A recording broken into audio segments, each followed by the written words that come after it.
Hi friends, welcome to SudhaSri kitchen. இப்போ நம்ம பார்த்துட்டு இருக்கிறது சாம்பார் சாதம். இது ஹோட்டல்ல கிடைக்கிற மாதிரி அதே டேஸ்டோட அதே மாதிரி நம்ம இன்னைக்கு பார்த்துட்டு இருக்கோம். இது எப்படி செய்யறதுன்னு வீடியோக்குள்ள போய் பார்க்கலாமா? இன்னைக்கு சாம்பார் சாதம் பண்றதுக்கு முதல்ல மசாலா பொருளை அரைச்சி நம்ம குழம்புக்கு ரெடி பண்ணிப்போம். அதுக்கு நம்ம துவரம்பருப்பு வேக வச்சு வச்சிருக்கோம்.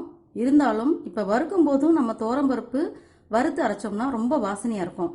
அதனால துவரம்பருப்பு வந்து ஒரு கைப்பிடி அளவுக்கு எடுத்திருக்கேன். 6 மிளகாய் எடுத்திருக்கேன். 1 ஸ்பூனு வெள்ளை உளுத்தம்பருப்பு, மல்லி 1 ஸ்பூனு, வெந்தயம் ஒரு 1/4 ஸ்பூனு, மிளகு 1/2 ஸ்பூனு, சீரகம் 1 ஸ்பூன் எடுத்திருக்கேன். இப்போ இது எல்லாமே இங்கே பேனில் எண்ணெய் ஊற்றிருக்கேன். இது எல்லாமே போட்டு வறுத்துக்க போகிறோம்.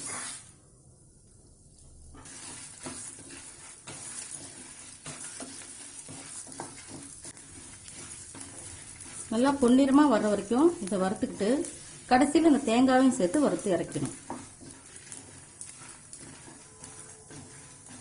நம்ம போட்ட பருப்பெல்லாம் கலர் மாறிடுச்சு, வாசனை வருது. இப்போ நம்ம தேங்காவை போட்டு கலந்து இறக்கிடுவோம். இதை ஆற வச்சு அரைச்சி எடுத்துட்டு வரணும். இப்போ முதல்ல குக்கரில் நம்ம நெய்யை கொஞ்சம் ஆட் பண்ணிக்கலாம்.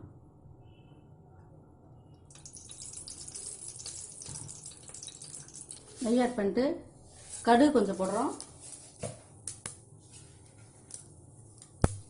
காஞ்ச மிளகாய் ஒரு 2.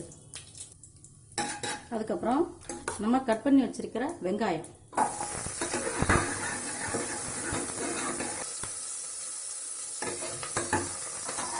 வெங்காயம் வதங்கினோடனே நம்ம முருங்கைக்காய், பீன்ஸு, அவரைக்காய், கேரட்டு, காலிஃப்ளவர், தக்காளி, உருளைக்கிழங்கு இதெல்லாம் ஒன்றொன்னா போட்டு எல்லாத்தையுமே வதக்க போகிறோம்.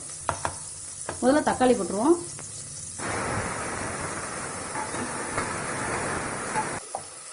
அடுத்தது முருங்கைக்காய்,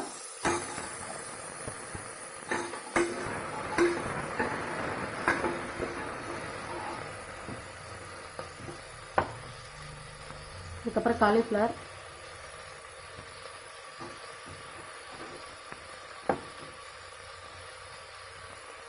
உருளைக்கிழங்கு, இது தண்ணியில் போட்டு வச்சுருக்கேன் கருத்துருன்னு. அதுக்கப்புறம் கேரட்டு, அவரைக்காய், பீன்ஸு,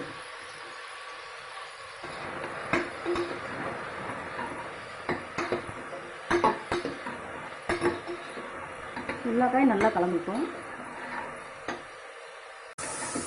காயெல்லாம் வதங்கிட்டு இருக்கும்போது நம்ம எலுமிச்சம்பழம் அளவுக்கு புளி கரைச்சி வச்சிருக்கேன், அதை சேர்த்துப்போம்.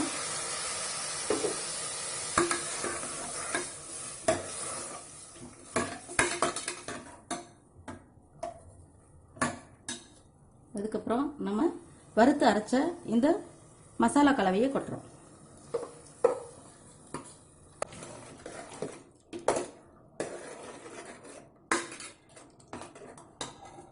வேக வச்சு வச்சிருக்கிற துவரம்பருப்பு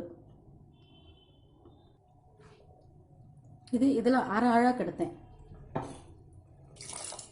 இதெல்லாம் நைஸாக நல்லா வெந்த துவரம்பருப்பு இது. அதுக்கப்புறம் வெல்லம் போட்டால் தான் டேஸ்ட்டாக இருக்கும். அதுக்கப்புறம் பெருங்காயம், மஞ்சத்தூள், தேவையான அளவுக்கு உப்பு.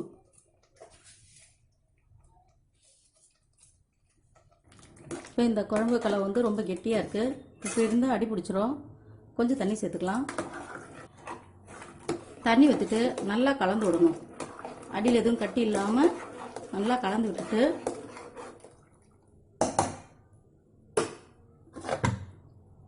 இப்போ மூடி போட்டு ஒரு 2 விசில் வரட்டும். சத்தம் அடங்கிடுச்சு.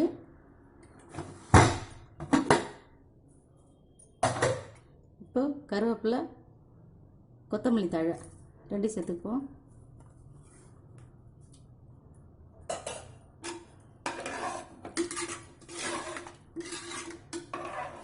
இப்போ நம்ம வடித்து வச்ச சாதம் இருக்கு, இதை சேர்த்து கலந்துக்கலாம்.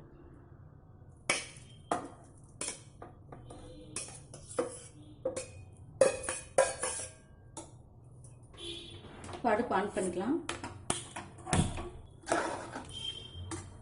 இப்போ நம்ம அந்த ஹீட்லேயே நம்ம இதை நல்லா கலந்து விடணும்.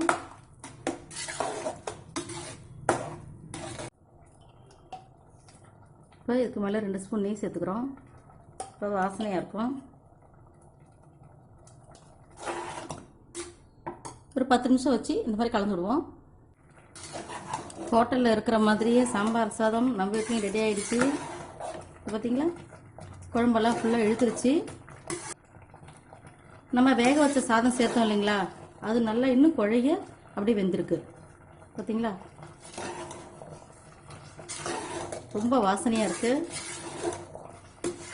உங்கள் வீட்லேயும் ட்ரை பண்ணி பாருங்கள். உங்களுக்கு இந்த சாம்பார் சாதம் பிடிச்சிருந்துச்சுன்னா ஃப்ரெண்ட்ஸ் அண்ட் ரிலேட்டிவ்க்கு ஷேர் பண்ணுங்கள், லைக் பண்ணுங்கள், கமெண்ட் பண்ணுங்கள்.